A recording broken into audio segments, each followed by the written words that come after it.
At my son's 5th wedding anniversary gala, my daughter-in-law, Victoria, held up the heavy wool coat I had spent 6 months stitching by hand.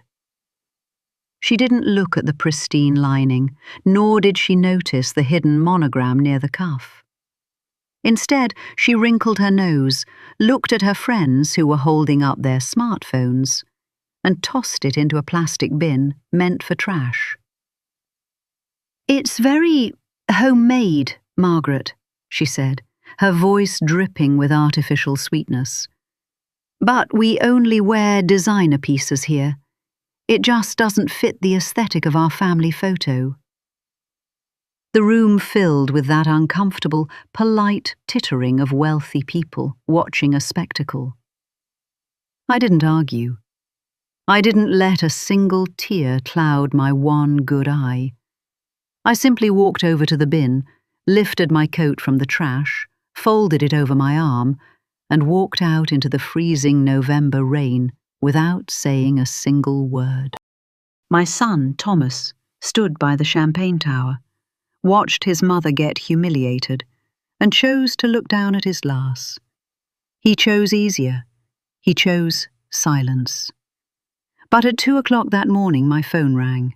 It was Victoria's father, the billionaire real estate mogul, Richard Henderson. His voice wasn't smug anymore. It was trembling, completely broken. "Mrs. Vance," he sobbed into the line, "please, I just found out who signed the foreclosure notice on our flagship plaza. My daughter didn't know, we didn't know. Please tell me we can fix this."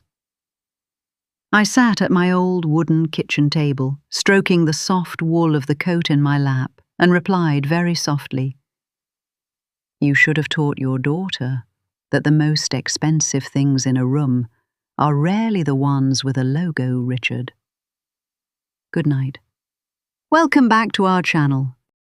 Grab a warm drink and stay with me until the very end, because today I am going to tell you the story of how an entitled family threw a dead man's multi-million-dollar legacy into the trash, and how they found out that karma never misses an address. My name is Margaret Vance. I am 65 years old, and for nearly 4 decades my life was measured in inches, chalk marks, and the steady hum of an old Singer sewing machine. My late husband Henry and I ran a modest tailoring shop on Oak Street. To the town, we were just the quiet couple who mended torn pockets, hemmed prom dresses, and let out the waistlines of funeral suits. People look at a woman like me, greying hair, simple cardigans, a slight squint in my left eye from a cataract surgery that didn't quite take, and they assume I am invisible. They think I am a relic of a bygone era. I let them. I learned a long time ago that being underestimated is a magnificent shield. It allows you to see people for who they truly are when they think you have nothing to offer them. What nobody in our town knew, including my own son, was that Henry wasn't just a tailor. He was a visionary.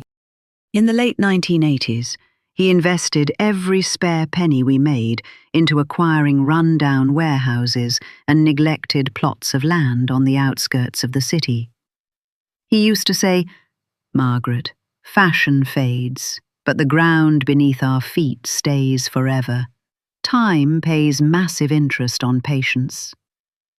When Henry passed away 3 years ago, he left me with a quiet empire.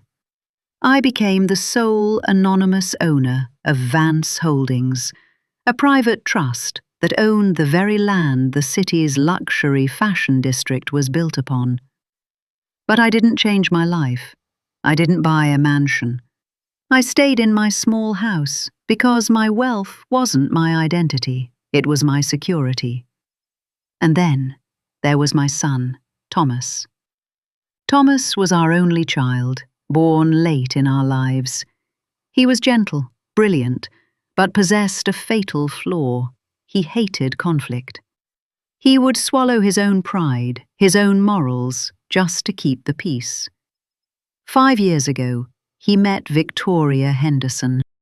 Victoria was the daughter of old money, a woman whose entire existence was curated for social media. She didn't walk into a room, she staged it. When Thomas married her, I watched my son slowly dissolve. Step by step, he stopped speaking up. He started dressing in clothes he couldn't afford, driving cars that required massive loans, and adopting a lifestyle built entirely on a foundation of debt and vanity. The invitation to their 5th anniversary gala arrived on heavy gold-embossed cardstock. The dress code was high-end monochrome. It was held at the Grand Plaza Hotel, a venue that ironically paid rent to my trust every single month. For 6 months leading up to the party, my arthritis had been punishing me. There were mornings my fingers were so stiff I had to run them under scalding water just to hold a needle. But I pushed through the pain. I wanted to make something unforgettable for Victoria. I used a rare, vintage Loro Piana wool that Henry had saved in our vault, a fabric so exquisite it felt like liquid silk. I spent hundreds of hours hand-stitching a structured winter coat for her. Inside the inner silk lining, I had sewn a hidden pocket. Inside that pocket was a document that would change their lives. The deed to a debt-free 4-story townhouse in Manhattan, a gift from Henry and me to celebrate their 5 years of marriage. I wrapped the coat in simple tissue paper and placed it in a plain white box, tying it with a piece of cotton twine. I didn't need a designer box. The treasure was inside. When I arrived at the Grand Plaza, the air was thick with the scent of white lilies and expensive perfume. Victoria's parents, Richard and Eleanor Henderson, were holding court near the entrance. Eleanor looked at my simple navy dress, her eyes lingering on my off-brand shoes. "Margaret, darling," Eleanor purred, her voice laced with pity. "You made it. We weren't sure if... Well, the venue is a bit exclusive. Did the security guard give you any trouble at the gate?" "No, Eleanor," I replied, keeping my voice perfectly level. The guards were very polite. I saw Thomas standing nearby, looking sharp in a designer tuxedo that probably cost 3 months of his salary. He walked over, giving me a quick, nervous hug. "Mom, you came," he whispered, glancing anxiously over his shoulder at his wife. "Listen, Victoria's friends from the country club are here. Lots of influencers, just... If Victoria seems a bit stressed, don't take it personally, okay?" I looked into my son's eyes and saw a stranger, a man who was already apologizing for the cruelty he knew was coming. The gift opening was treated like a corporate product launch. Victoria sat on a velvet chair, her friend holding up a phone to live stream the event to her 50,000 followers. Guests cheered as she unwrapped diamond bracelets, designer handbags, and crystal vases. Each time, Victoria would flash a perfect, rehearsed smile for the camera, tagging the brand names out loud. Then, Richard Henderson handed her my plain white box. "From Thomas's mother," Richard announced, his tone shifting to one of mild amusement. The live stream camera zoomed in on my plain twine ribbon. Victoria's smile faltered for a fraction of a second. She snipped the twine with her manicured nails and pulled back the tissue paper, lifting the heavy wool coat. The room went quiet. In a sea of glossy, mass-produced luxury logos, my hand-stitched coat looked deeply authentic. It possessed a structural perfection that only decades of master tailoring could produce. But Victoria didn't see the art. She saw the lack of a label. She saw the plain white box. "Oh," Victoria said, her voice flattening. She held the coat by the shoulders, checking the collar for a brand tag. Finding none, her face hardened. "Did you sew this yourself, Margaret?" "I did, sweetheart," I said, taking a step forward. "It's a special wool that Henry saved. If you look closely at the inner lining, there's an inner pocket. If you just feel along the seam—" "Margaret, please," Victoria interrupted, her laughter sharp and condescending as she turned toward the camera. "It's very sweet, really. It's a very quaint hobby. But we have a specific wardrobe standard for our family photos. This just looks a bit too craft fair for us. We only use designer things here." With a casual, practiced flick of her wrist, Victoria dropped the coat. It fell directly into a large black plastic bin sitting next to her chair, right on top of crumpled wrapping paper and discarded ribbons. The room erupted into a wave of nervous laughter. Victoria's mother clapped softly. I froze. I looked at the bin. My husband's memory, my ruined hands, 60 years of pride, tossed into the garbage for the sake of a social media video. Slowly I turned my gaze to my son. Thomas was looking right at me. His face was pale, his hands trembling against his tuxedo trousers. He opened his mouth to speak. I waited. I prayed for him to say something. "Victoria, stop," or "That's my mother." But Thomas swallowed hard, looked away, and took a sip of his champagne. He chose silence. In that exact second, the final string broke. The mother in me died, and the matriarch took her place. I didn't scream.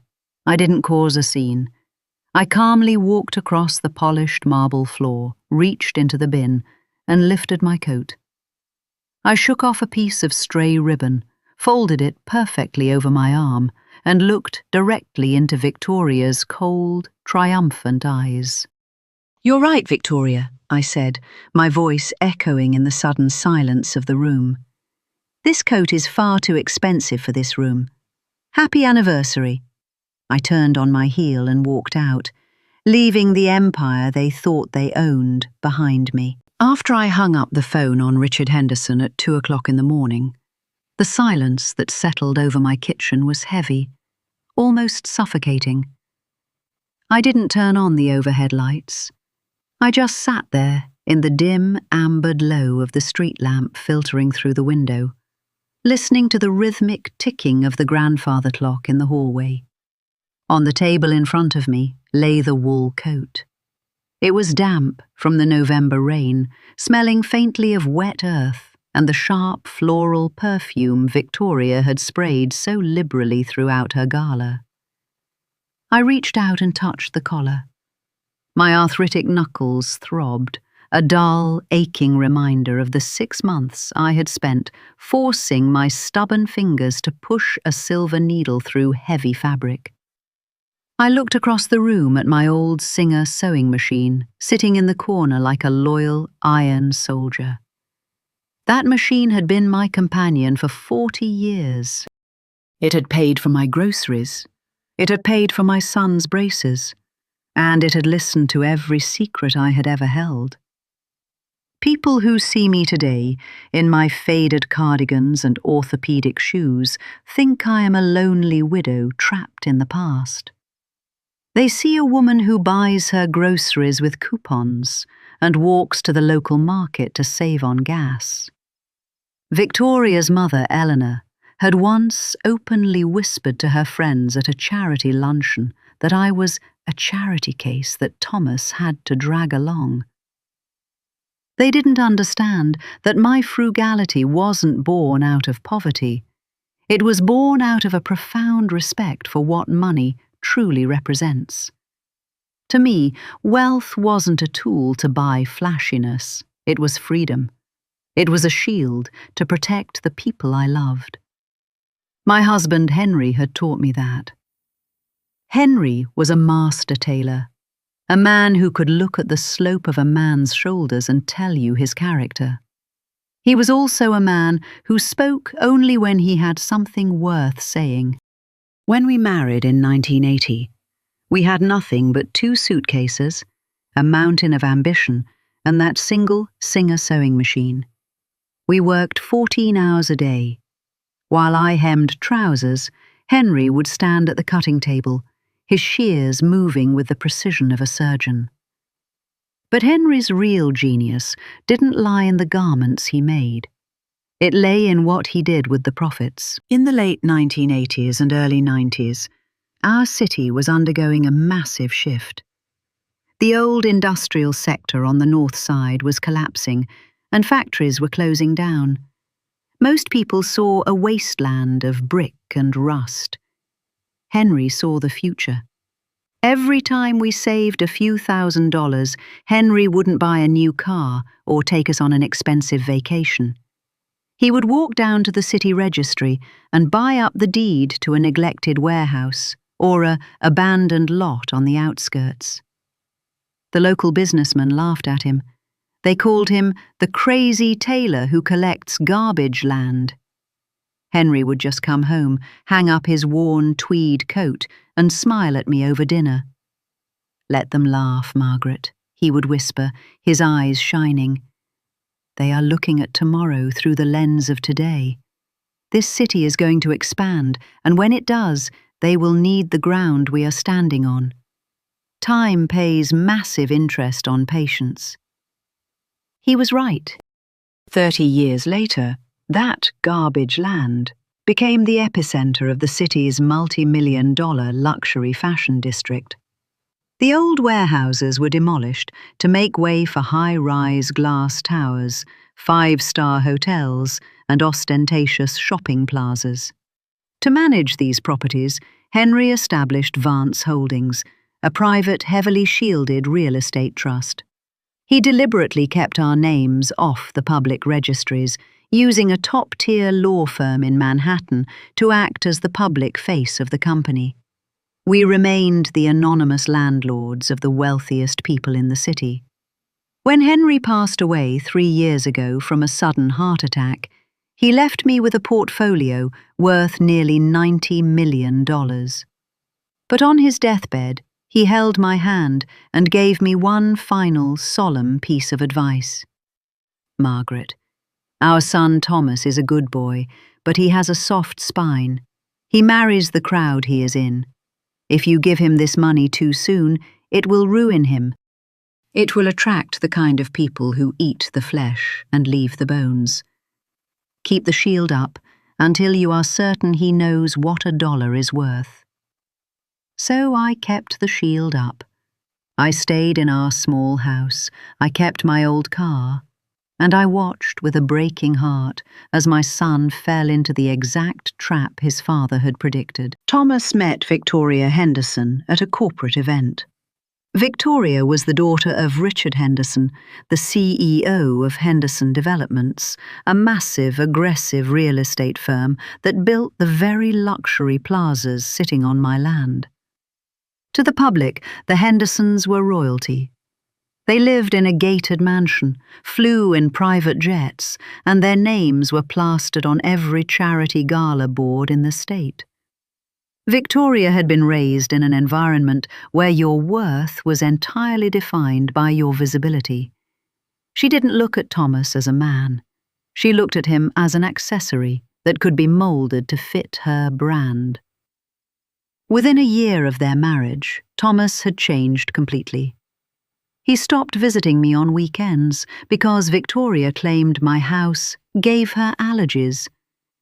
He stopped wearing the comfortable, durable clothes his father had tailored for him, replacing them with tight, expensive designer suits that required thousands of dollars in alterations.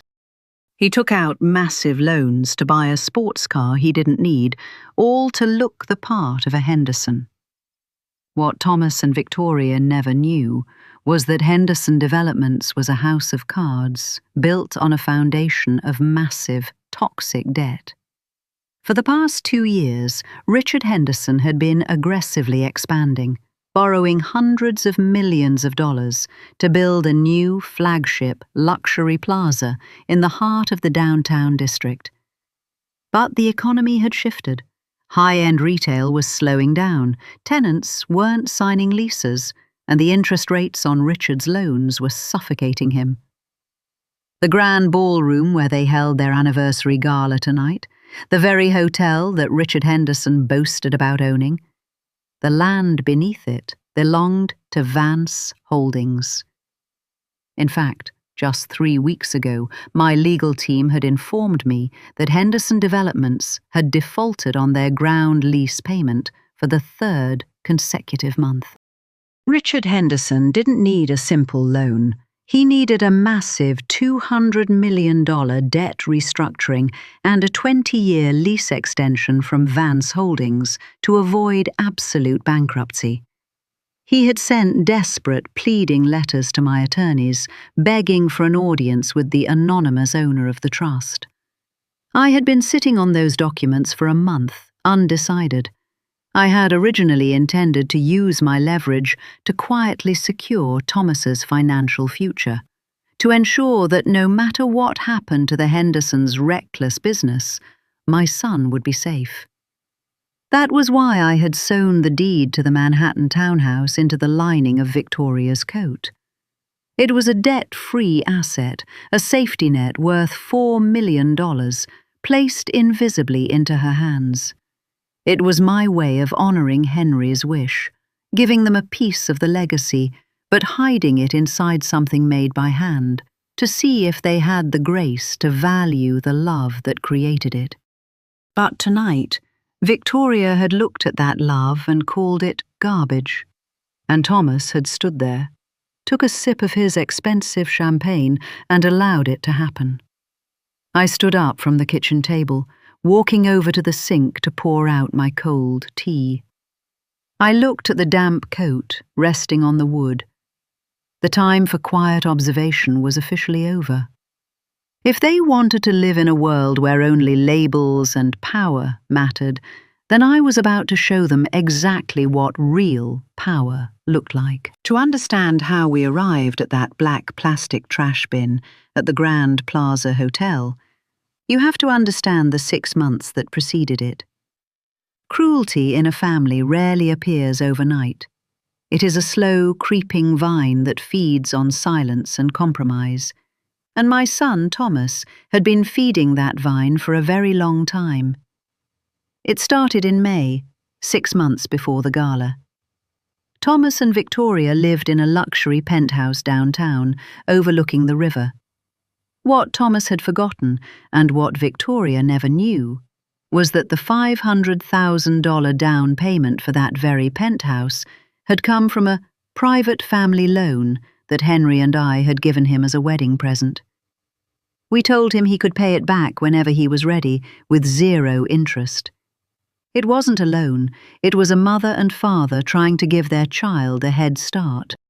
Because of that gift, I had been given a biometric profile on their front door, a simple fingerprint scan so I could drop off groceries or check on their cat when they travelled.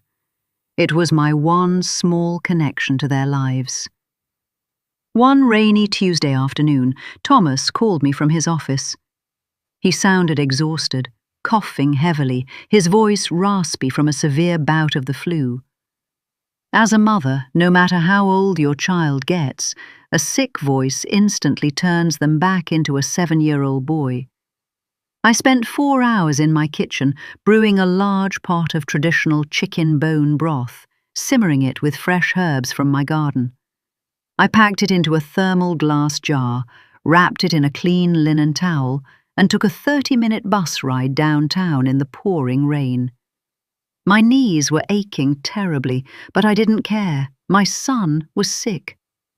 When I reached the penthouse door, I balanced the heavy jar on my knee and pressed my right thumb against the sleek, black biometric scanner. The machine flashed red. Access denied. I tried again. Red. Access denied. I frowned, wiping my thumb on my cardigan, thinking perhaps the rain had blurred the sensor. On the fourth try, a sharp electronic beep echoed through the hallway, and Victoria's voice crackled through the video intercom above the frame. She was sitting inside, completely dry. "Oh, Margaret," she said, her voice dripping with that familiar, hollow politeness. "Is that you? I'm so sorry. We had the security company come in yesterday to upgrade the entire system to a high-end, military-grade encryption. The technician said that having too many fingerprints registered creates a massive security vulnerability for a penthouse of this caliber." "I see," I said, holding the warm jar against my chest. "Thomas sounded very ill on the phone, Victoria. I brought him some fresh broth. Could you let me in for just a moment so I can leave it on the counter?" There was a long, cold pause through the intercom. I could hear the faint sound of jazz music playing in their living room. "Actually, Margaret, I'm right in the middle of preparing a mood board for my country club committee," she sighed, sounding deeply inconvenienced. "And honestly, now that Thomas is advancing in his career, we are trying to establish some healthy modern boundaries regarding our personal space. You understand, right? Just leave the jar with the front desk concierge downstairs. I'll have the bellhop bring it up later." The intercom clicked off. The hallway went silent. I stood there in my damp coat, looking at the black camera lens. I didn't yell. I didn't knock on the door. I took the elevator down, handed the warm jar to the young concierge, and thanked him politely before stepping back out into the rain. That evening I opened my phone and saw Victoria's public social media page. She had posted a video of the front desk concierge carrying a pile of designer delivery boxes into her apartment. In the background, sitting on the counter, was my glass jar. The linen towel I had wrapped it in was gone. 2 months later, in July, Victoria hosted an exclusive summer brunch at the penthouse for her country club committee. To my surprise, Thomas had personally called and begged me to attend. "Mom, please," he pleaded. "Victoria's mother, Eleanor, is going to be there. If you don't show up, it looks bad for me. It makes it look like my family doesn't support her." Once again, I chose to be a mother. I spent the weekend baking a traditional, multi-layered blackberry tart. I used wild berries I had picked myself and a pastry crust recipe that had been passed down from my grandmother. It was an art piece of sugar and flour, taking me nearly 8 hours to perfect. When I arrived at the brunch, the penthouse was filled with women dressed in pristine white linen and oversized sunglasses. Victoria took my tart at the door with a strained smile, her eyes darting around to see if any of her friends noticed the plain cardboard bakery box I was holding. Without opening it, she marched into the kitchen and shoved the box into the very back of the pantry, hidden behind rows of imported sparkling water. An hour into the event, I walked into the kitchen to rinse my teacup. The kitchen island was covered in catered platters of tiny, expensive macarons and gold leaf strawberries. From the attached walk-in pantry, I heard the sound of clinking glass and low, muffled laughter. It was Victoria and her mother, Eleanor. "I mean, it's honestly embarrassing, Mum," Victoria whispered, her voice sharp with irritation. "I told Thomas to tell her not to bring anything. Did you see that cardboard box? It looked like it came from a dumpster." "Darling, what do you expect?" Eleanor laughed, that light, tinkling sound that always made my skin crawl. "The woman spent 40 years in a dusty little shop breathing in fabric lint. Old people like her have absolutely no concept of modern hygiene or high-end presentation. Her kitchen probably smells like old mothballs. Just leave it in the pantry. When the guests leave, have the maid throw the whole box straight into the chute. If Thomas asks, tell him it was delicious, but we ran out of table space. I stood by the sink, holding my porcelain cup. My hand was perfectly steady. I didn't cry. I didn't storm into the pantry to confront them. I simply memorized the exact tone of their voices. I memorized the casual, effortless way they decided that my time, my effort, and my existence was something to be disposed of like garbage. I walked out of the penthouse 5 minutes later without saying goodbye. When Thomas called me that night to ask why I left early, I simply told him my eyes were feeling tired. And Thomas, as always, accepted the easy excuse because it meant he didn't have to face the truth. The final micro-betrayal occurred just 1 month before the anniversary gala. Thomas came to visit me at my house. He came alone, which was a rarity. He sat at my old wooden kitchen table, the very table where his father used to teach him how to tie his shoes. He wouldn't look me in the eye. He kept spinning his expensive watch around his wrist, staring down at the worn linoleum floor. Ever since Henry passed away, Thomas had maintained a monthly $500 automatic transfer into my bank account. I didn't need the money. My trust made that amount look like a grain of sand on a beach. But I had accepted it because it was a healthy discipline for him. It was his way of proving to himself and to me that he was a responsible son taking care of his aging mother. "Mom," he started, his voice dropping into a low, nervous register. "I need to talk to you about the monthly financial transfer. Things are... Well, inflation is really hitting us hard this quarter, and Victoria's charity commitments have been substantial." I took a sip of my tea, watching him calmly. "Go on, Thomas," I said softly. "Victoria ran the numbers on our household budget." He stammered, his face flushing a deep, guilty red. "She feels that since you live alone and your house is fully paid off, your monthly expenses are virtually non-existent. You don't buy new clothes, you don't travel, so she thinks that $500 is just sitting in your savings account doing nothing." He finally looked up, his eyes pleading with me to make this easy for him. "We need to reallocate that money, Mum. Victoria needs to secure a VIP corporate table at the upcoming Winter Emerald Gala. It's crucial for her social brand and her father's business networking. It costs $6,000 for the night. So, we're going to have to pause your monthly stipend indefinitely. You understand, right? It's just business." I looked at my son, the boy I had stayed up with through countless fevers, the boy whose university tuition his father and I had paid in full, in cash, so he would never carry the burden of student debt. He was sitting in my kitchen, stripping away his financial duty to his mother, all so his wife could buy a temporary seat at a table full of strangers who wouldn't care if she lived or died. The bitter, magnificent irony was screaming in my ears. The very company Thomas worked for, the luxury marketing firm that paid his salary, had been secretly purchased by Vance Holdings 6 months prior to protect him from industry layoffs. I was technically paying his salary. The penthouse he lived in was financed by my down payment. The very ground beneath the gala his wife wanted to attend was owned by my name.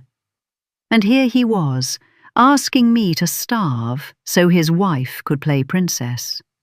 "Of course, Thomas," I said, giving him a gentle, reassuring smile. "If your wife needs the money for her brand, you should keep it. A mother should never stand in the way of her son's standard of living." Thomas exhaled a massive sigh of relief, leaning back in his chair. "Thanks, Mum. I knew you'd be reasonable. Victoria was worried you'd make a big deal out of it." He left 30 minutes later, driving away in his sports car, completely convinced that he had successfully managed his old mother. I sat alone at the table for a long time after the sound of his engine faded. I opened my drawer and pulled out my master ledger for Vance Holdings. With a thin black pen, I drew a neat, heavy line through Thomas's name under the section marked Immediate Inheritance Dispersal. They wanted a world ruled entirely by cold, hard business math. They wanted a life where people were discarded based on their financial utility. They had spent 6 months teaching me their rules. Now, the anniversary gala was approaching, and I was finally ready to play their game. By October, the autumn leaves weren't the only things falling in our city. The gilded facade of Henderson Developments was beginning to fracture, and the cracks were widening by the hour. One chilly Thursday morning, a sleek black sedan pulled up to my modest curb on Oak Street. Out stepped David Abernathy, the senior managing partner of Abernathy & Associates, the elite Manhattan law firm that handled the public operations of Vance Holdings. David didn't usually visit me in person. We normally communicated through secure, encrypted lines. If he was sitting on my worn floral sofa, it meant the storm had officially arrived. I handed him a cup of black coffee in a chipped porcelain mug. He accepted it with a grateful nod, opening a thick leather briefcase and spreading a series of confidential financial audits across my old wooden coffee table. "Margaret," David said, his voice dropping to a cautious whisper, "the Hendersons are completely underwater. Richard's new downtown plaza project is a disaster.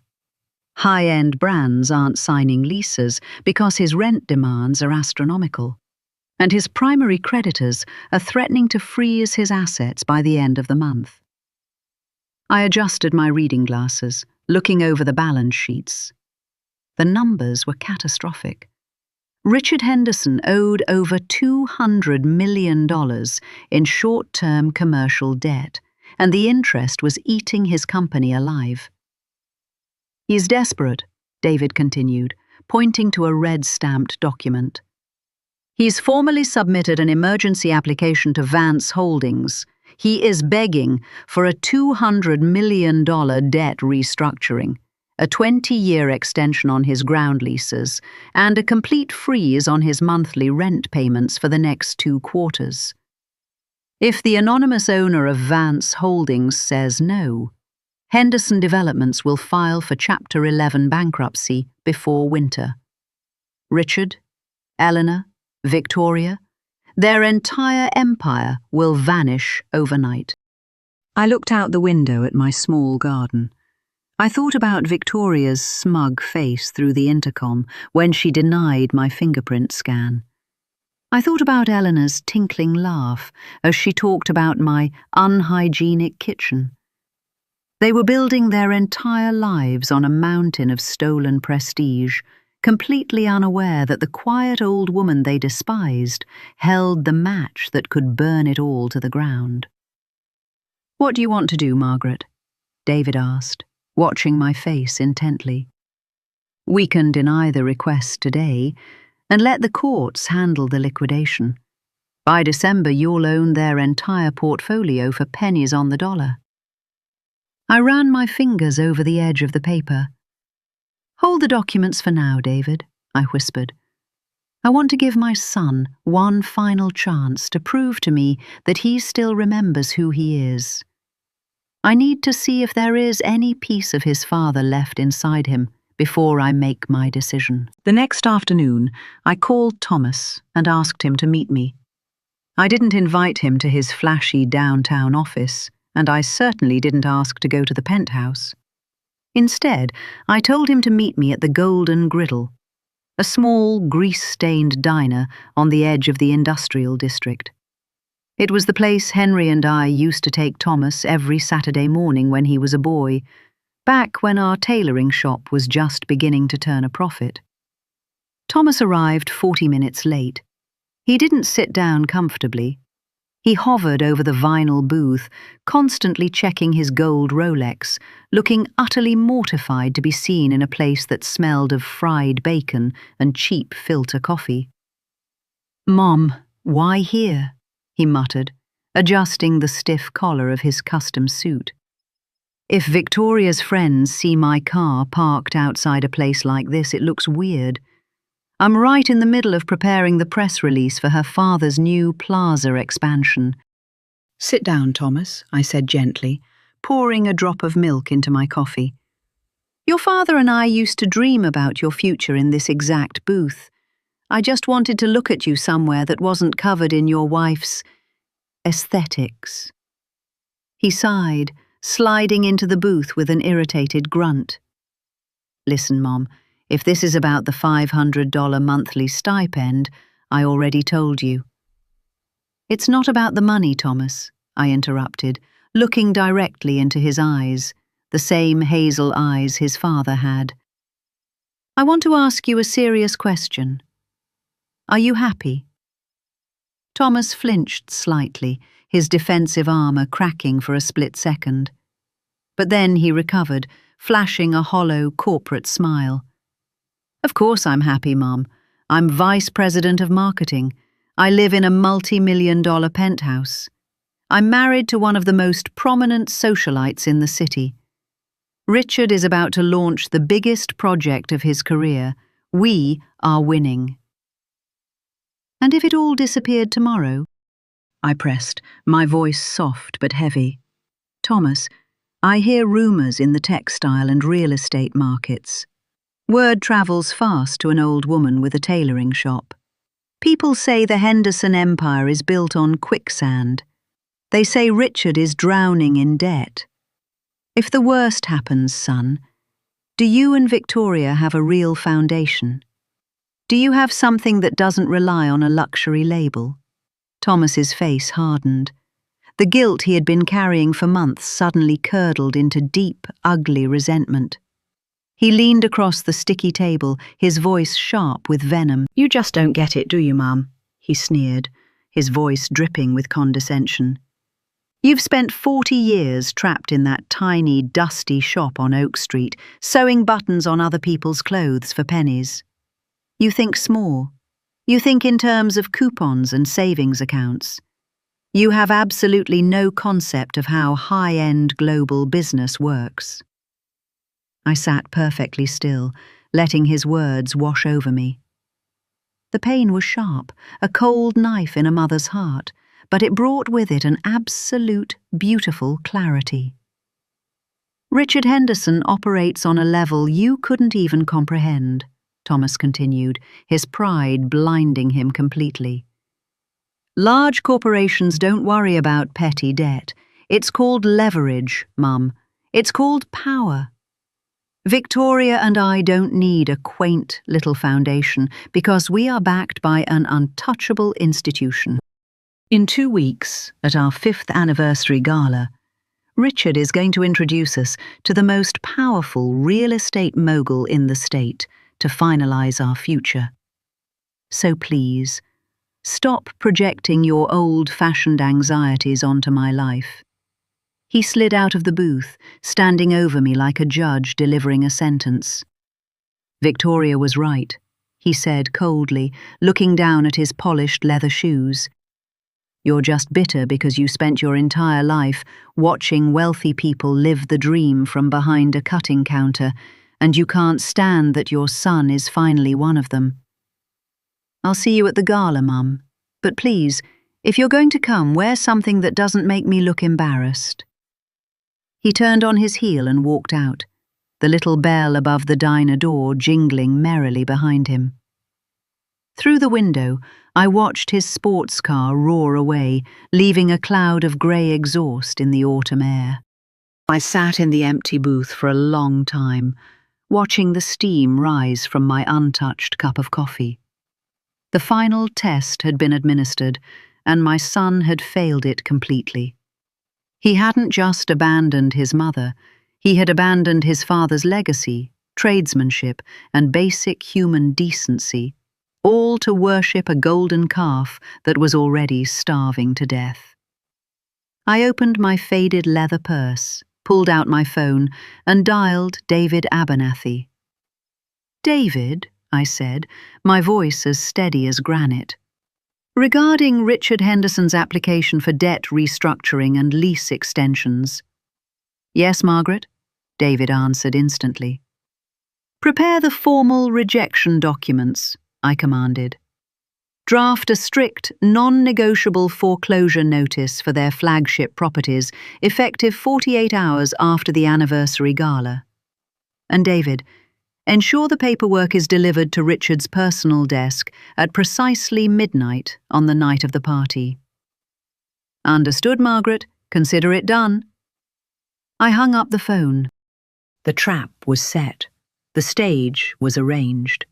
And they had absolutely no idea that the curtain was about to fall on their perfect, curated world. When I walked through the heavy crystal doors of the Grand Plaza Hotel ballroom on the night of the anniversary gala, I knew I was walking onto a battlefield. The room was a blinding sea of monochrome, monumental white flower arrangements, silver ice sculptures, and guests dressed strictly in stark black and white. It looked less like a celebration of love and more like a high-fashion funeral. I carried my plain white box, tied with its humble cotton twine, tucked under my arm. Every time a waiter in a tuxedo offered me a glass of $500 champagne, I politely declined. I preferred to keep my senses sharp. From across the room I watched Victoria. She was in her absolute element, surrounded by a swarm of local lifestyle influencers and photographers. She wore a diamond-encrusted white gown that probably cost equal to a year of my old tailoring shop's net profit. Her mother, Eleanor, stood beside her, sipping champagne and nodding like a queen reviewing her court. Thomas was a few paces behind them, talking to a group of junior executives. He looked immaculate, but as I watched him, I noticed the slight tremor in his hand as he held his glass. He was playing the part of a billionaire's son-in-law, but the stress was eating him from the inside out. He knew his father-in-law's company was suffocating under a mountain of debt. He just didn't know that the oxygen supply was currently sitting in my purse. At precisely 11:30 p.m., the chime of a silver bell echoed through the ballroom. Richard Henderson, looking tan and arrogant in a bespoke tuxedo, took the microphone on the elevated stage. "Ladies and gentlemen," Richard announced, his voice booming with theatrical confidence. "5 years ago, my beautiful daughter married Thomas Vance. Tonight, we celebrate their partnership. And as many of you know, Henderson Developments is about to finalize a historic expansion that will redefine the luxury landscape of this city. To mark this milestone, let us open the tokens of our appreciation." Victoria was escorted to a velvet throne-like chair beneath a massive arch of white roses. Her friend Brooke immediately stood in front of her, holding up a smartphone on a stabilizer ring, live streaming the entire spectacle to 50,000 people on social media. One by one, the gifts were presented. Diamond tennis bracelets, keys to a limited edition European sports car, deeds to luxury vacation rentals. Victoria gasped, smiled perfectly for the lens, and tagged the high-end brands out loud, her voice a polished marketing machine. Then, Richard picked up my box from the very bottom of the mountain. "And here," Richard said, a subtle mocking smirk playing on his lips as he read the small handwritten card, "we have a package from Thomas's mother, Grandma Margaret." A few light, condescending chuckles rippled through the front rows.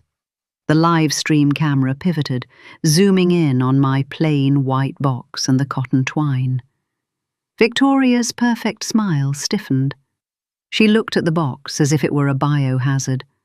With a dramatic sigh for her audience, she snipped the twine and pulled back the plain white tissue paper. She pulled out the heavy coat. The ballroom went momentarily quiet. The fabric was a vintage midnight black Loro Piana wool, a material so rare and dense it practically absorbed the harsh ballroom lights. The stitching along the lapels was a masterclass in invisible tailoring, done entirely by hand over hundreds of agonizing hours.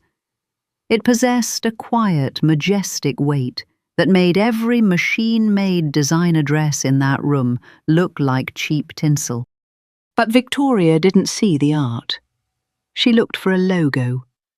She searched the collar, the cuffs, the pockets. Finding nothing but pristine, unbranded fabric, her eyes flared with cold irritation. "Oh," Victoria said, her voice dripping with artificial sweetness as she looked toward the camera. "Did you sew this yourself, Margaret?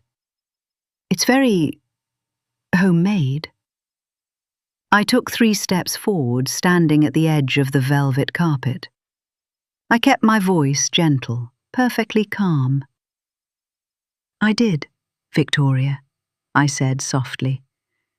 "It's a master-grade wool that Henry saved for a historic occasion. If you feel along the inner silt lining, near the base of the left panel, there is a hidden pocket.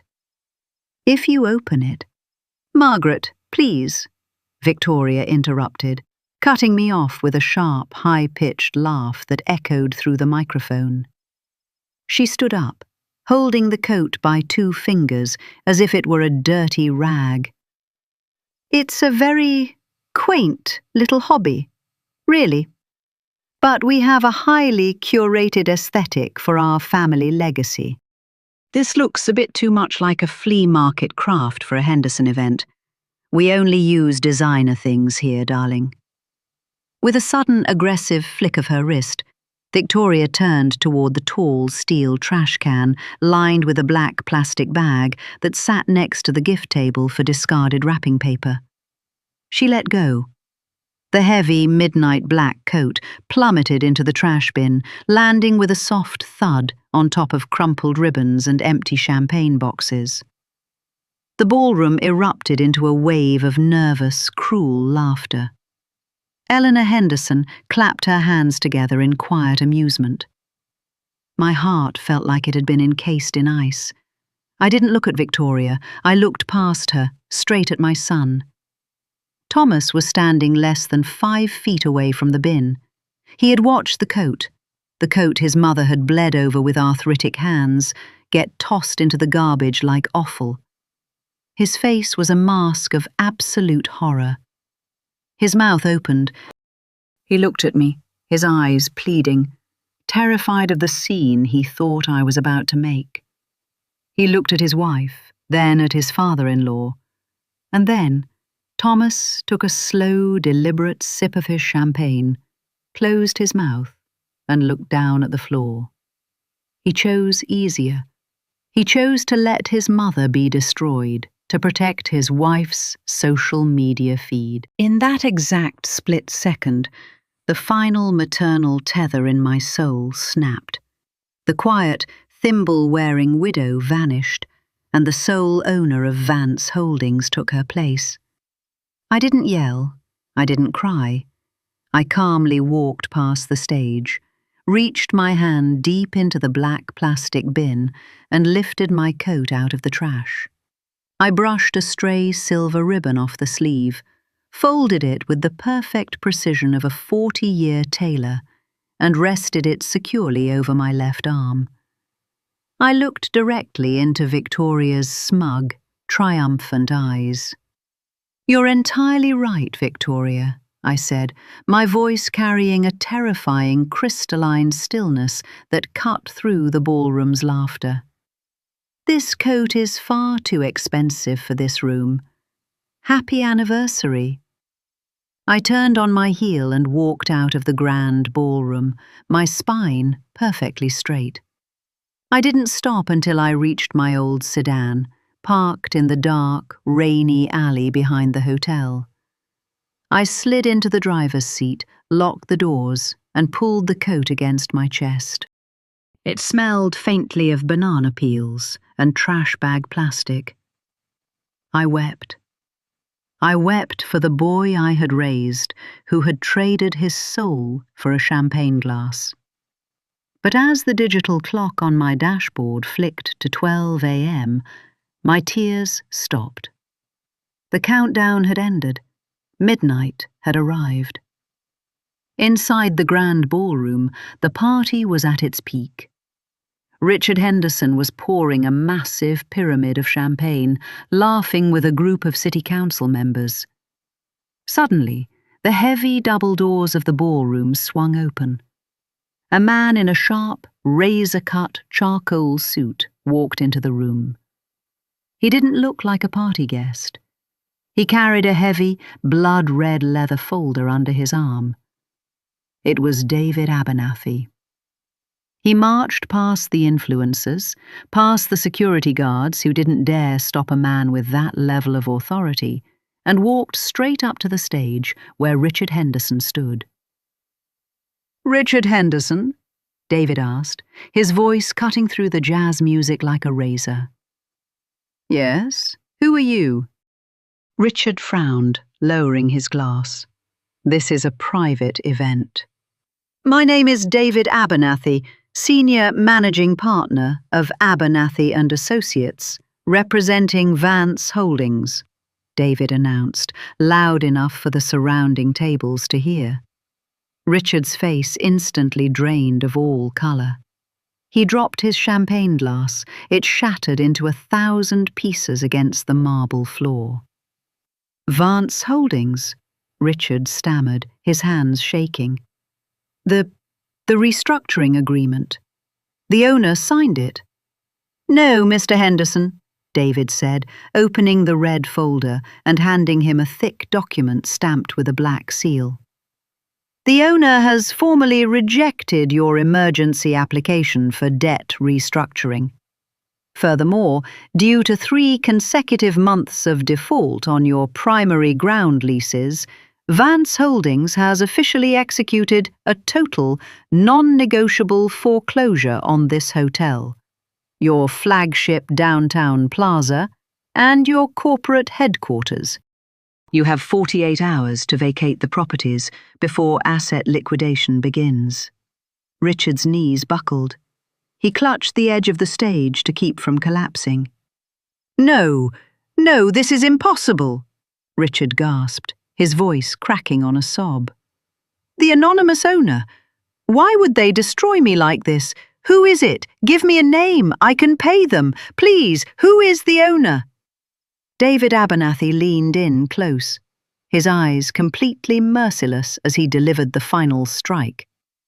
"The owner has spent the last 40 years running a small tailoring shop on Oak Street, Richard.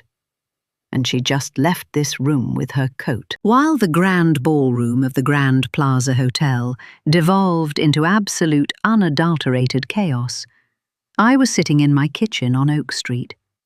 The drive home in the rain had been long, but by the time I pulled into my driveway, my eyes were dry. Grief is a heavy fabric, but once you cut it to shape, it fits perfectly. I filled a small ceramic bowl with warm water and added a few drops of organic lavender oil. I fetched a soft horsehair brush, the same brush Henry had used for 40 years to prep suits for the governors and judges who used to frequent our shop. Slowly, meticulously, I began to clean the coat. I brushed away the invisible stains of the garbage bin. I wiped down the midnight black Loro Piana wool, smoothing the fibres until they gleamed like silk under my dim kitchen light. As my hands worked, my phone sat on the edge of the table. It began to vibrate. The screen lit up with Thomas's name. I didn't answer. It vibrated again and again. Then text messages began to flood the screen, the notifications stacking up like dry autumn leaves. Mom, please pick up. What is going on? Mom, David Abernathy just served Richard. He said you own Vance Holdings. Tell me this is a joke. Mom, answering the phone is not a choice right now. Victoria is having a panic attack. Her father is destroying the ballroom. Pick up. I turned the phone face down on the wood. The quiet hum of its vibration became a distant, powerless heartbeat against the solid oak table. I turned the coat inside out, exposing the pristine silver silk lining. With a small seam ripper, I carefully slit open the hidden compartment I had sewn near the hem.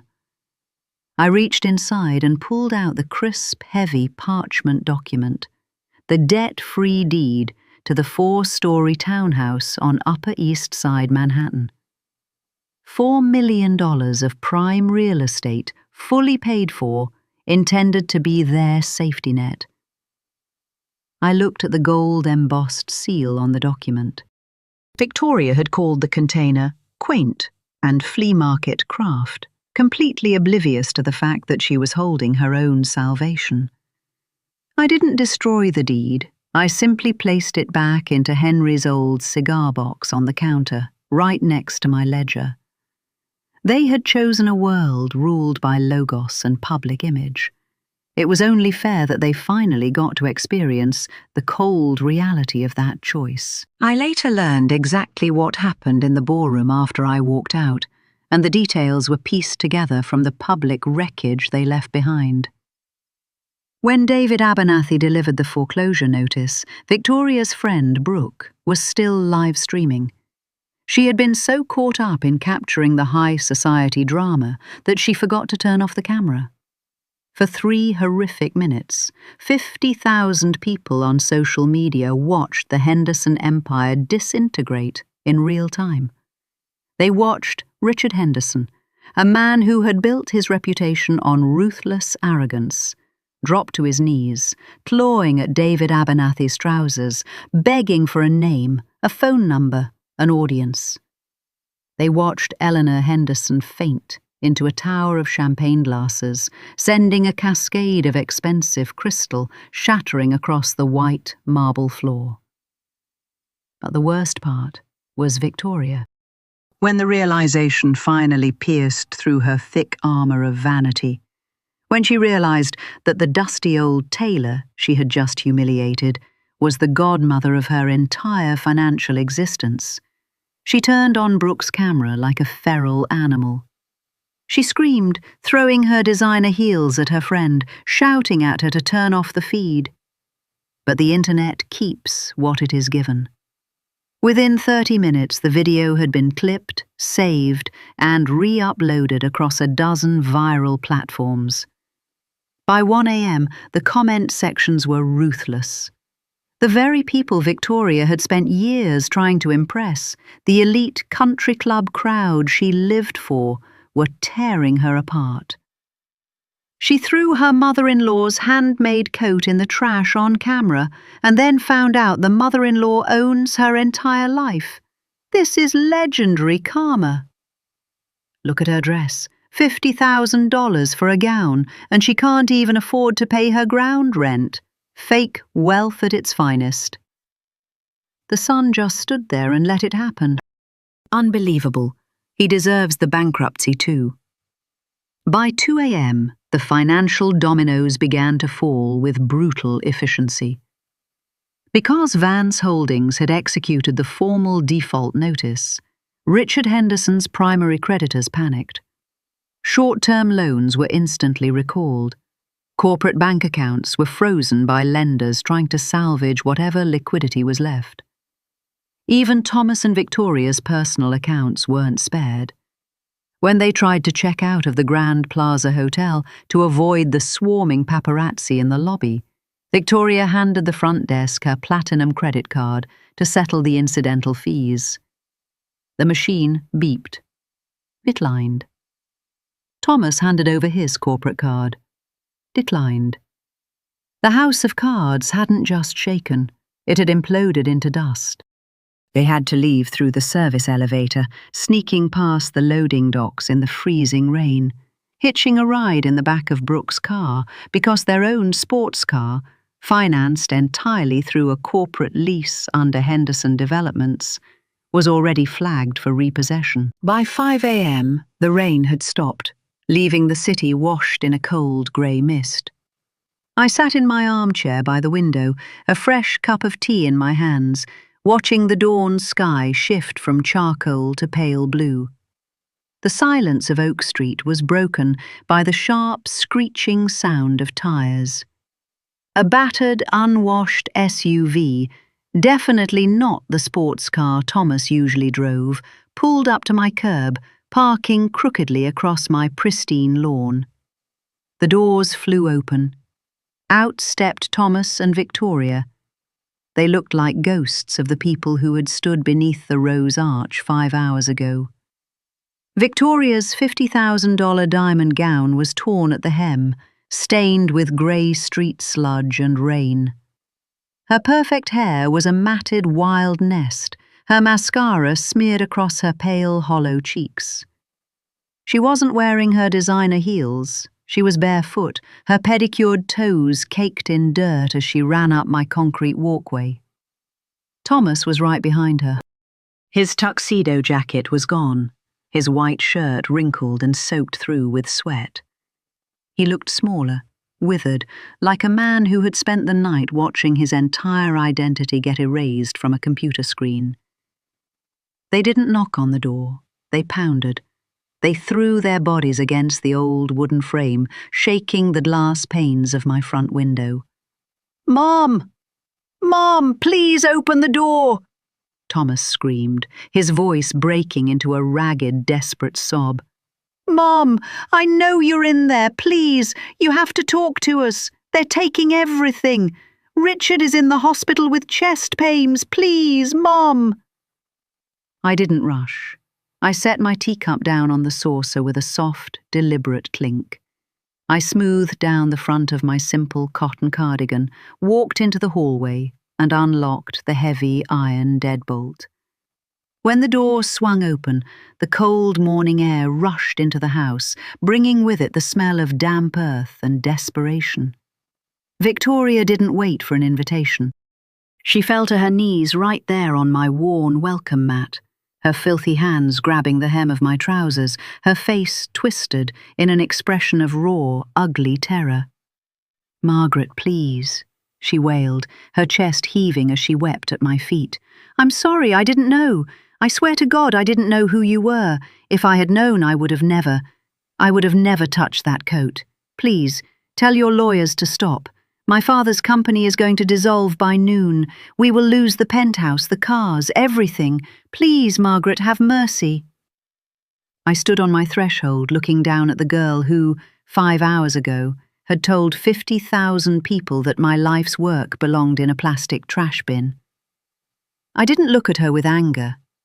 I looked at her with the cold, sterile pity an apex predator reserves for a creature that has trapped itself in its own cage. I raised my eyes and looked at my son, who stood behind her, shaking uncontrollably in the grey mist. "Come inside, Thomas," I said, my voice cutting through Victoria's wailing with the sharpness of a tailor's shears. "Bring your wife. Let us sit down at your father's table and talk about what your standard of living is truly worth." They tracked mud across my clean kitchen floor. Victoria's bare, dirt-caked feet left dark, wet smudges on the yellowing linoleum, the very linoleum Henry and I had laid ourselves back in 1985 to save on installation costs. She collapsed into one of my old wooden kitchen chairs, her $50,000 ruined gown ballooning around her like a deflated parachute. She looked utterly out of place in my modest kitchen, surrounded by my faded floral curtains and the comforting, earthy smell of the pot roast I had made the night before. Thomas stood by the refrigerator, his arms tightly crossed over his chest, his shoulders trembling. He wouldn't look at the counter, where my hand-stitched midnight black coat sat, pristine, freshly brushed, and glowing under the warm overhead bulb. For a long minute, nobody spoke. The only sound was the heavy, ragged breathing of my daughter-in-law and the slow, rhythmic ticking of the clock. I poured 2 glasses of tap water and set them on the table. Victoria didn't touch the water. She stared at the coat on the counter, and as the initial shock of the night began to give way to the frantic adrenaline of survival, I saw her expression change. The raw terror in her eyes curdled into something familiar. Resentment. The defense mechanism of a woman who had never been forced to take accountability in her entire life was kicking in. "This was a setup," she whispered, her voice cracking before rising into a sharp, accusatory hiss. She stood up, pointing a trembling, manicured finger at me. "You did this on purpose, Margaret. You sat on those default notices for a month, letting my father believe everything was fine, just so you could spring this on us at our anniversary party. Who does that to their own family? It's sick." I picked up my teacup, taking a slow, calm sip. "I didn't default on your father's ground leases, Victoria," I said, my voice completely devoid of anger. "Your father did. I didn't spend your household budget on a $6,000 VIP table at a charity gala while cutting off your mother's stipend. You did.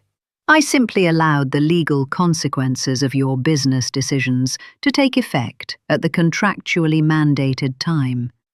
"But you could have stopped it," she shrieked, slamming her hand onto my oak table. "You're Thomas's mother. You're supposed to protect us. Instead, you let your fancy lawyer humiliate my family in front of every prominent person in this city. My friends, my followers, everyone saw it. Do you have any idea what this does to my reputation?" I set my cup down with a soft, definitive click. I looked at her, letting the silence stretch until she shifted uncomfortably under my gaze. "Your reputation, Victoria, is a house built on sand," I said softly. "You measure the world in labels, and you measured me as 0 because I don't wear a designer logo on my chest. Last night, you didn't just throw away a piece of fabric. You looked at 40 years of my master craftsmanship. You looked at 6 months of my arthritic pain, and you called it garbage because it didn't come with a brand tag. You didn't do it in private.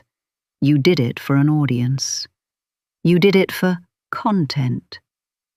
You sacrificed your family's dignity on the altar of your vanity, completely blind to the fact that the woman you were mocking was the only person standing between your family and absolute ruin."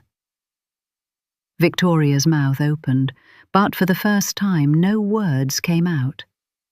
She looked at her husband, her eyes pleading for him to defend her. "Thomas," she snapped, her voice laced with panic. "Say something. Tell her she can't do this. It's your inheritance she's destroying." Thomas finally moved. He stepped away from the refrigerator, his face a hollow, ghostly pale. He looked at his wife, then he looked at me. But he didn't step toward Victoria. He walked over to the table and sank into the chair opposite me, burying his face in his hands. "Mom," he choked out, his voice muffled by his palms, dry sobs racking his chest. "How could you keep this from me? All these years. I thought we were getting by on our own. I thought I was earning my place. If I had known you owned Vance Holdings, if I had known Dad left that kind of money."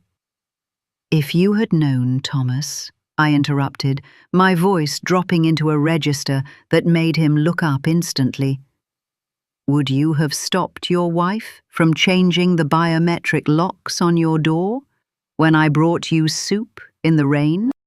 If you had known, would you have stood up for me when she hid my grandmother's blackberry tart in the pantry to throw it down the garbage chute? If you had known, Would you have looked me in the eye at the golden griddle and told me that my life's work was small, petty, and embarrassing? Thomas flinched, as if I had struck him across the face. The ghost of every silence he had chosen over the last 5 years was suddenly standing in the room with him, suffocating him. I was just trying to keep the peace, Mum," he whispered, tears streaming down his face. "Victoria's family, they have a certain standard. I had to fit in. I didn't want to make a scene." "No, Thomas," I said, the absolute crushing weight of truth in every word. "You didn't choose peace. You chose easier. You chose to let your mother be humiliated because you were too cowardly to stand up to a woman who measures love in dollar signs. You thought my silence was weakness. You thought your father's humility was poverty. You forgot that the roots of a tree are always hidden in the dirt, Thomas, but they are the only reason the branches can touch the sky." I stood up from the table. I walked over to the kitchen counter, picked up Henry's old cigar box and brought it over to the table. I opened the lid, pulled out the gold-sealed parchment document and slid it across the wood, placing it directly in front of Victoria's smeared, tear-stained face. "Do you know what this is, Victoria?" I asked. She looked down at the document, her eyes widening as she scanned the legal description at the top. It's a property deed," she stammered, her voice dropping to a breathless whisper. "An estate deed for a townhouse on the Upper East Side, Manhattan."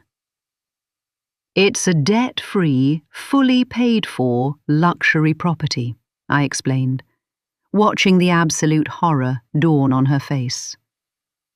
"Henry bought the land 40 years ago. It's worth approximately $4 million today. Your father's company has been trying to buy that specific block for 5 years to pay off his secondary creditors, but Vance Holdings refused to sell." Thomas leaned forward, staring at the deed as if it were a ghost. "Mom, where did you find this?" "It didn't need finding, Thomas," I said, looking directly at Victoria. "Last night at your grand gala, I stood in front of your velvet throne. I told your wife that if she looked closely at the inner lining of the coat I made her, if she just felt along the left panel seam, she would find an inner pocket. This deed, fully executed and signed over to both of you as a 5th anniversary gift, was folded neatly inside that pocket." The kitchen went dead, completely silent. The only sound was the sharp, violent intake of air from Victoria's lungs as her brain finally connected the final pieces of the puzzle. "You held your own salvation in your hands, Victoria," I said, my voice a devastating whisper of absolute finality. $4 million of debt-free security. A safety net that would have kept your penthouse, paid off your husband's sports car loans, and given your father enough leverage to survive the winter. But you didn't feel the seam. You didn't care about the craftsmanship. You looked at a gift made by an old woman's arthritic hands. You called it flea-market craft, and you threw it into a black plastic trash bag in front of 50,000 people. Victoria let out a raw, strangled scream. She grabbed her hair with both hands, rocking back and forth in the wooden chair, staring at the deed as if it were a venomous snake. "No, no, no, no," she sobbed, her voice degenerating into a hysterical wail. "It can't be. Thomas, tell her it's a lie. We threw it away. I threw it in the garbage. Oh my God. I threw $4 million in the trash can." Thomas didn't look at his wife. He looked at the deed. Then he looked at the coat on the counter. A laughter started in his chest, a bitter, broken, hollow sound that quickly dissolved into agonizing, breathless weeping. He leaned his forehead against the oak table, his shoulders shaking violently as the sheer, unadulterated weight of their vanity completely broke him. I reached out, took the deed from the table, and placed it back into Henry's cigar box, closing the lid with a firm, quiet snap. "The deed goes back into the trust," I announced, standing over them like a matriarch delivering a final decree. "You wanted a world ruled by logos, standards and consequences, Victoria. Welcome to it. The foreclosure on your father's properties will proceed at noon. Your penthouse lease is flagged for termination by the end of the week. From this morning forward, you two are officially on your own." The noon deadline passed with the quiet, chilling precision of a guillotine. By Tuesday afternoon, the gates of Henderson Developments were locked with heavy steel chains wrapped in red security tape from the bankruptcy courts. The high-end glass plazas that Richard Henderson had boasted about owning were systematically absorbed into the active management portfolio of Vance Holdings. The luxury hotel ballroom, once filled with white lilies, expensive perfume, and the cruel laughter of wealthy socialites, was cleared out. The ice sculptures melted into puddles on the marble floor, and the velvet chairs were stacked into the back of liquidation trucks. Victoria's social media empire, the 50,000 followers she had curated like a sacred religion, vanished within 48 hours. The viral video of her throwing my hand-stitched coat into the trash, followed immediately by her father's weeping collapse on stage, became a permanent digital scar. The very country club crowd she had sacrificed her family's dignity to impress turned on her instantly. In high society, bankruptcy is treated like a contagious disease. The moment the money disappears, you become invisible. They lost the riverfront penthouse by the end of the week. I watched from my small kitchen window as a standard yellow moving van pulled up to their building downtown. There were no designers, no assistants, no influencers to document the move. Just Thomas and Victoria carrying cardboard boxes down the service elevator in the grey autumn mist. They had to move into a cramped, drafty two-bedroom apartment on the south side of the city, an area Victoria had once publicly referred to as the trenches where the commoners live. Her designer handbags, her diamond tennis bracelets, her collection of high-end shoes, everything was sold off at a fraction of its value to pay back the toxic personal loans they had taken out to maintain their artificial standard of living. For the first 3 months, I maintained absolute silence. I didn't call Thomas, and I didn't block his numbers. I simply allowed the silence to do its work. Silence is a mirror. It forces you to look at the reflection you've spent your whole life running away from. It took 6 months of winter before the first green shoot broke through the frozen soil on Oak Street. One Tuesday evening in April, a knock came at my door. It wasn't the frantic, desperate pounding of that chaotic November dawn. It was a slow, hesitant, respectful knock.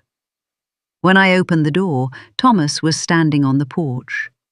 He was wearing a simple, unbranded charcoal jacket, an off-the-rack piece that showed slight wear around the cuffs. He had lost weight, the hollow contours of his cheeks showing the exhaustion of working 60 hours a week as a mid-level manager at a local logistics firm, a job he had secured entirely on his own merit, without a single Henderson connection. But when he looked at me, his eyes were different. The shifty, anxious, defensive gaze he had carried for 5 years was gone. His eyes were clear, steady, and filled with a quiet, grounding maturity. "Mom," he said softly, his breath misting in the cool spring air. "I brought back the $500. He reached into his pocket and placed a small envelope on my entryway table. Inside were 5 crisp $100 bills, It's from my first 3 paychecks at the new firm, he whispered, his voice thick with emotion. I paid off our credit card debts first. Now I'm paying my debt to you. Not just the money, Mum, the respect. I stepped aside, letting the warm light of my hallway wash over him. Come in, Thomas, I said gently. We sat at the kitchen table, and for the first time in 5 years, we had a real conversation. He told me about his new life. He told me how he rode the bus to work every morning because his sports car had been repossessed. He told me how his hands were calloused from helping assemble office furniture to save on moving costs. It's hard, Mum, he admitted, looking down at his worn knuckles. Victoria and I, we scream at each other sometimes. The apartment is small. The water takes 10 minutes to get hot, and there are no labels to hide behind anymore. But last week, when I got my paycheck, I realized something. For the first time in 5 years, I wasn't afraid of the phone ringing. I didn't owe a millionaire my soul. He looked over at the counter, where the midnight black wool coat sat on a wooden hanger, clean, pristine, and eternal. I finally understand what Dad meant, Thomas whispered, a tear slipping down his cheek. The money you and Dad saved, it wasn't a prize to be spent on a lifestyle, Mum. It was a fortress built out of discipline. I threw away the fortress because I wanted a shiny coat with a logo. I reached across the table and placed my arthritic hand over his. The fortress is still there, Thomas, I said softly, but you have to build the foundation yourself. Your father didn't start with Vance Holdings. He started with a pair of shears and a straight spine. I am proud to see you finally standing up straight. A year after the gala, in November 2026, Victoria came to see me. She came alone. She didn't wear a diamond gown, and she didn't have her phone out to capture content. She wore a simple knit sweater and a pair of worn jeans. She sat in my kitchen, her hands wrapped around a mug of hot tea, staring quietly at the steam rising into the air. The arrogance had been completely scrubbed from her face, replaced by a soft, cautious humility that made her look younger, more human. "Margaret," she said, her voice dropping to a low, quiet register. I spent my whole life believing that if people didn't look at me with envy, I didn't exist. My mother taught me that love is an invoice, and respect is something you print on a price tag. She turned her head, her eyes resting on the midnight black coat. I replayed that video 1,000 times before I deleted my account, she whispered, her lip trembling. I didn't throw that coat away because it was ugly, Margaret. I threw it away because it didn't have a label I could use to feel superior to the girls at the country club. I was so busy looking for a logo that I couldn't see the 6 months of love you had sewn into the lining. I nearly ruined my husband, and I destroyed my family, because I didn't know how to look at something real. She set her mug down, looking across the table at me, her eyes completely exposed. I know I don't deserve the Manhattan townhouse, she said softly, and I know I don't deserve your forgiveness. But Thomas told me you used to run a class at the old shop, teaching the young women in town how to sew. I was wondering, if your hands are feeling up to it this winter, could you teach me how to hold a needle? I looked at my daughter-in-law. The gold leaf facade had cracked, but underneath the ruined paint, a real woman was finally beginning to form. I stood up, walked over to my sewing basket in the corner, and pulled out a small silver thimble and a spool of strong, blue cotton thread, the colour of the ocean.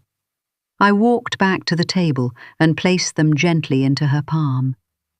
"We will start on Saturday morning, Victoria," I said, giving her a small, genuine smile. We will start with a basic hem. It's the most important stitch in the world, the one that keeps a garment from unraveling from the bottom up. The world will tell you louder every single year that your worth is printed on a label. It will tell you that the expensive gift is the real one, and that the homemade, quiet things are sweet but lesser. Don't you ever believe it? The most valuable things in any room are almost always the quietest ones, the ones made by hand, paid for in patience, and given without a logo. They are easy to throw into a trash can if you've never been taught how to look. But if you learn how to look, you'll realize that love doesn't need a designer label to outlast the winter. Whatever you love, sew it into something that lasts. Protect it, treasure it, and never let anyone tell you it belongs in the trash. My name is Margaret Vance. One hand-stitched coat, one plastic trash bin, and a legacy worth more than the entire designer ballroom. Thank you for listening to my story. If it reminded you of a handmade gift you still treasure, tell them tonight. Drop a comment, hit subscribe, and I will see you next time.